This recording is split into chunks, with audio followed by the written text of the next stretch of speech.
आनंदयात्री परिवार जामनेर आपले आभार मानावे तितके कमीच. सिद्धगड भवानी मातेच्या पदस्पर्शाने पावन झालेल्या जामनेरच्या भूमीत खाद्य संस्कृती सोबतच विचारांची आणि कलेची जी मेजवानी आपण दिली ती खरोखरच कौतुकास्पद आहे. स्थानिक कलाकारांना इतके मोठे व्यासपीठ उपलब्ध करणे केवळ मनोरंजन न ठेवता ऐतिहासिक आणि वैचारिक विषयांना स्थान देऊन आपण या महोत्सवाची उंची वाढवली आहे. विचारांचे कौतुक करणाऱ्या मान्यवरांचे आणि श्रोत्यांचे मी ऋणी आहे. संधी देणारे हात आणि कौतुक करणारे नजर लावली की प्रगतीची आकाश ठेंगणे वाटते. आदरणीय अमोदे मॅडम, आदरणीय जोशी मॅम, आपल्या मार्गदर्शनाबद्दल मी सदैव आपले ऋणी असेल.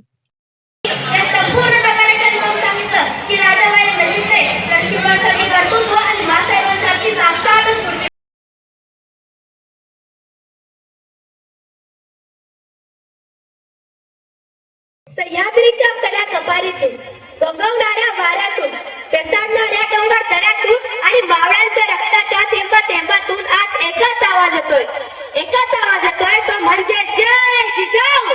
जय शिवराय.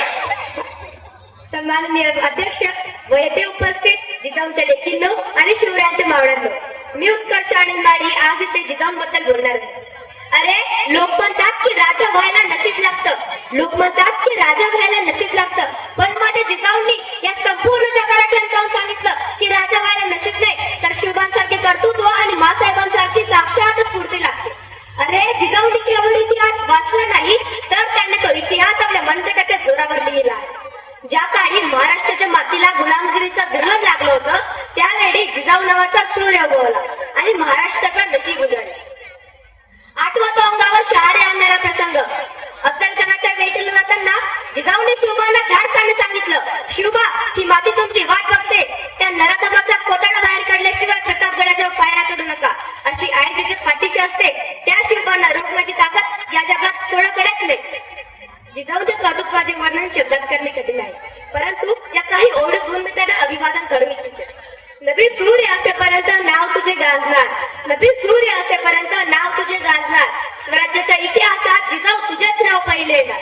तळपल्ली डिजिटल गार्डने नमविले दिल्लीचे तख्त, अशी ही आमची राजमाता जिच्या आहोत आम्ही एकनिष्ठ. जिजाऊ तुमच्याचमुळे आज आम्ही हा स्वाभिमान जगतोय, तुमच्याचमुळे आज आपण व अभिमानाने नभात बघतोय. अरे, जिजाऊ विना शोभा नाही आणि शोभा विना स्वराज्य नाही. शेवटी एवढंच म्हणेन की जिजाऊ फक्त एक नाव नाही तर तो एक विचार आहे. अशा प्रत्येक घरात जिजाऊचे संस्कार रुजले तरच स्वराज्य आणि सुराज्य निर्माण झाले. अशा या स्वराज्य निर्माता राजमाता जिजाऊंना माझा मानाचा मुद्रा. आनंदयात्री परिवारातर्फे आयोजित खाद्यवाद्य महोत्सव येथील मला बोलण्याची संधी मिळाली याबाबत मी आयोजकांचे आभार मानते. तसेच तुम्ही सर्वांनी माझे मनोगत एवढे शांततेने ऐकले आणि त्यांना भरभरून साथ दिली याबाबत मी तुमचेही मनपूर्वक आभार मानते. बोला जय जिजाऊ, जय शिवराय, हर हर महादेव. एवढे बोलून मी माझ्या भाषणाला पूर्ण विराम देते.